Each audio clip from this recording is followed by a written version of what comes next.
Want to create a WhatsApp account? In this video, I will guide you step by step on how you can do that. First of all, launch open WhatsApp on your device. If you do not have this, you can download it from Play Store or App Store.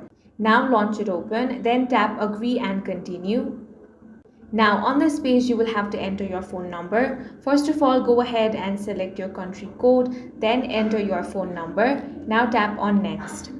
Now you will have to verify your phone number. Tap on continue if you want to automatically verify with a missed call to your phone. If you want some other ways to verify, tap on verify another way. Now wait for some time until WhatsApp verifies your number. You will receive a phone call and then WhatsApp will automatically detect it. Then your account will be verified.